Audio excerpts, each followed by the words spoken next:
La queue qui se trouve derrière moi, c'est des gens qui attendent pour acheter un nouveau timbre. On est avec Juliana et on se promène dans le centre de Lviv pour te montrer un peu comment vraiment Lviv ça commence vraiment à revivre ici comme avant, pour te montrer un peu comment la vie elle reprend ici avec l'arrivée des beaux jours. Alors un peu partout à Lviv, les endroits historiques, les monuments etc. sont protégés pour éviter voilà, les bombardements, que ça soit détruit, parce que ça c'est une église qui est assez historique ici.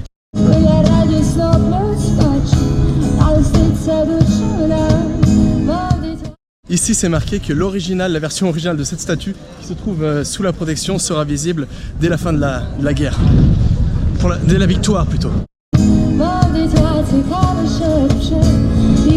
On se trouve au centre même de Lviv, c'est la place Renok, c'est l'endroit le plus touristique où il y a les bars, les restaurants, etc. Donc là il y a beaucoup de monde parce qu'il faut savoir que la plupart des gens qui étaient à l'est de l'Ukraine maintenant vivent ici, donc Lviv est presque en surpopulation. Mais ça fait du bien de voir que la vie continue et qu'il y a beaucoup de monde dans les rues et que les magasins sont ouverts, les restaurants sont ouverts, tout est ouvert encore et tout fonctionne et la vie reprend son cours petit à petit.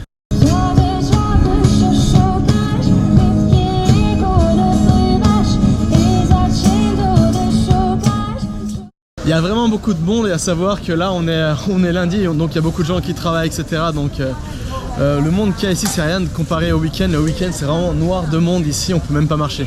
On se trouve dans le centre de Lviv et il y a encore une fois des alertes au bombardement, mais là c'est la bonne nouvelle, ça veut dire que c'est les PBO, ça veut dire que les missiles ukrainiens ont réussi à intercepter en l'air, à faire péter en l'air les missiles russes. Donc du coup il n'y a rien qui va tomber sur Lviv, donc tout est en sécurité. Dans toute la ville, il y a pas mal de panneaux publicitaires pour soutenir l'Ukraine, les soldats, les aides humanitaires, etc. Et là, par exemple, c'en est un juste derrière moi où c'est Private Bank, donc c'est une banque ukrainienne qui dit si vous voulez, vous pouvez faire des dons, envoyer de l'argent directement sur le front pour soutenir les soldats. Et donc il y a pas mal de panneaux publicitaires pour soutenir les gens, pour les motiver, etc. Qu'est-ce que tu as acheté, Juliana? Marmelade. Merci, je t'en pique un. Donc maintenant, même s'il y a les sirènes, etc., tout va bien parce que, comme je l'ai dit encore une fois, voilà, les missiles ont été interceptés, donc il n'y a aucune chance que ça tombe ici. Donc c'est pourquoi tous les gens sont encore dans la rue et que la vie continue son cours. Mais la vérité, c'est que maintenant, il y a tellement d'alertes au bombardement tout le temps que les gens maintenant font de moins en moins attention aux alertes au bombardement et se réfugient de moins en moins dans des endroits protégés.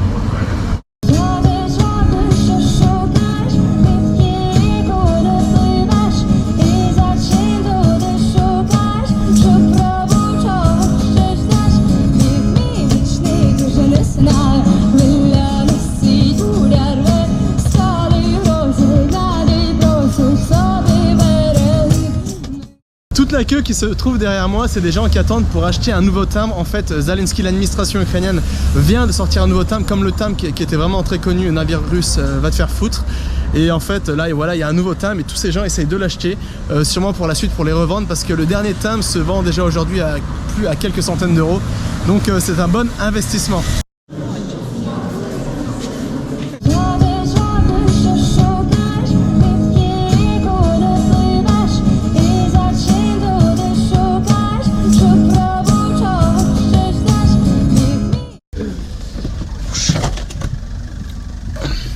Et maintenant, on va se promener dans un petit parc. Les gens se promènent dans les parcs, bronzent, promènent les poussettes. Bref, on dirait vraiment ici qu'il n'y a pas la guerre.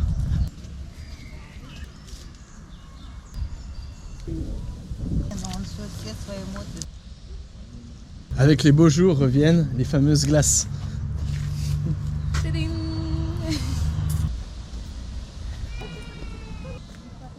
On se trouve dans le parc d'une université, une université de la forêt, et une université qui date de l'Union soviétique et qui fonctionne toujours, et avec un très très joli parc. Et ça fait du bien de sortir un peu, enfin de changer un peu de cadre, et d'être un peu dans la nature, dans un parc. Juliana va nous faire un cours d'ukrainien. Alors comment on dit bonjour en ukrainien? Привіт. Або доброго дня. Privit, c'est plus salut. Comment on dit comment ça va? Як справи? Як справи. Avec ça, on peut tenir un petit dialogue. Привіт. Як справи? Мене звати Юліана. Bonjour, comment ça va? Je m'appelle Juliana. Alors le but de ce que j'ai filmé aujourd'hui, c'était tout simplement de te montrer que ici, malgré la guerre, etc., l'économie reprenait, la vie reprenait. Voilà, les mamans poussent leurs poussettes dans les parcs, les jeunes jouent au ping-pong, font du sport. Donc ça, c'est vraiment une belle preuve d'optimisme. Et voilà. Et aussi ce matin, j'ai pas filmé, mais on a envoyé quelques dons qui sont arrivés, des dons des Bourguignons qui sont arrivés vendredi. Donc tu peux voir les photos qui sont ici. Et si tu souhaites nous aider, et si toi aussi tu souhaites soutenir l'Ukraine, tu peux nous aider. Et pour ça, toutes les informations utiles se trouvent directement dans le premier lien sur la description de cette vidéo. Madame, votre carrosse. Là, on va chercher un frigo qui reste dans l'ancien centre d'accueil des réfugiés de Juliana, qui, comme j'ai expliqué dans une autre vidéo, a fermé parce que le propriétaire veut reprendre son entreprise. C'était une concession Tesla. On est toujours à la recherche d'un nouveau centre de réfugiés. En attendant, il faut qu'on aille chercher le frigo. Et pour ça, on est en trottinette. Parce qu'en trottinette à Lviv, c'est un des moyens les plus rapides de bouger, parce qu'il y a pas mal de bouchons. Donc la trottinette, ça va assez vite. C'est pas possible. C'est que des pavés, alors c'est pas... Oh putain, c'est dangereux. C'est que des pavés, alors c'est pas facile. Ça tremble quoi. Les routes en Ukraine sont toutes défoncées, donc même en trottinette c'est pas évident. C'est de la trottinette VTT. Donc là on est un peu dans le quartier IT où il y a pas mal d'entreprises de développeurs, enfin IT quoi, haute technologie, informatique, etc. Attends.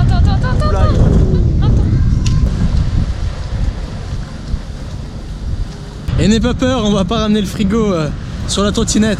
Là-bas nous attend Luba, notre chauffeuse officielle avec son fourgon. On a trouvé cet entrepôt et avec nous on a Luba. Maintenant tout le monde connaît en France.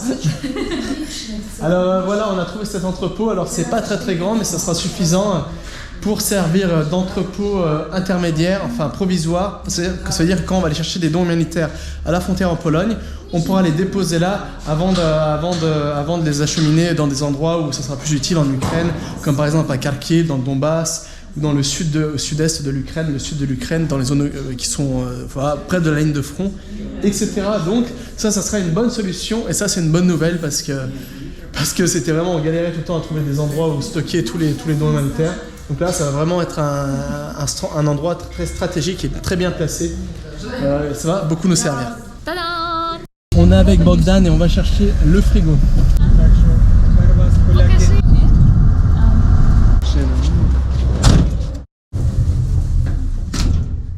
Alors là c'est l'ancien centre d'accueil de réfugiés de Juliana qui a fermé il y a environ 1 semaine et demie, 2 semaines.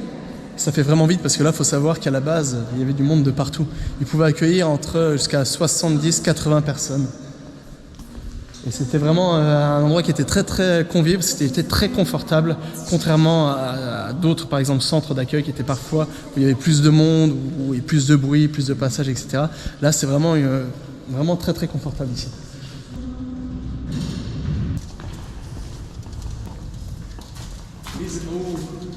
Прямо.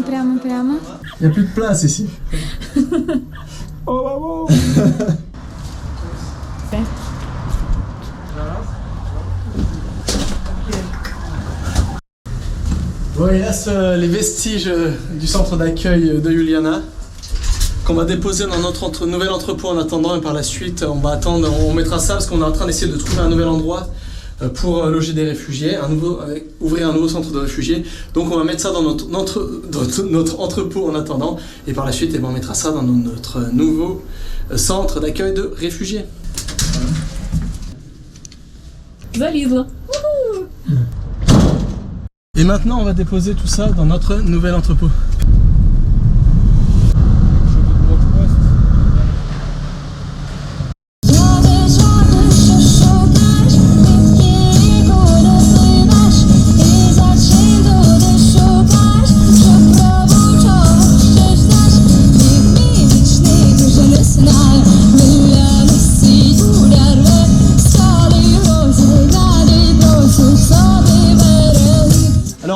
finir de tout ranger ce qui restait du centre d'accueil de réfugiés de Uljana. On va entreposer ça en attendant de trouver un nouveau centre d'accueil. Et en attendant, nous, on part pour une nouvelle mission. Maintenant, on va aller dans un autre centre d'accueil de réfugiés qui est tenu par une de nos amies. Et on va lui apporter un tout petit peu d'aide humanitaire qui nous restait de notre centre de réfugiés. Voilà ce qu'on va donner dans un autre centre d'accueil de réfugiés. On n'a pas grand chose, on a juste un peu de savon et un peu de sucrerie parce que c'est ce qu'on nous a demandé.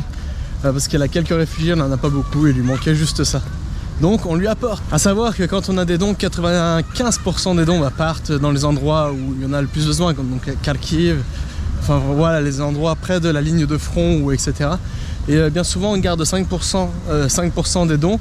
À l'époque on les gardait pour le centre de réfugiés de Uljana, mais là on le garde un peu pour les centres de réfugiés qui sont ici, les besoins qui sont ici sur place, à Lviv. C'était une toute petite mission. C'est tout pour aujourd'hui. Alors je te rappelle que si tu souhaites soutenir nos actions, toutes les informations utiles se trouvent dans le premier lien, se trouvant dans la description ou directement sous cette vidéo. Un gros merci à toi et nous on se retrouve dans une prochaine vidéo. Allez, ciao!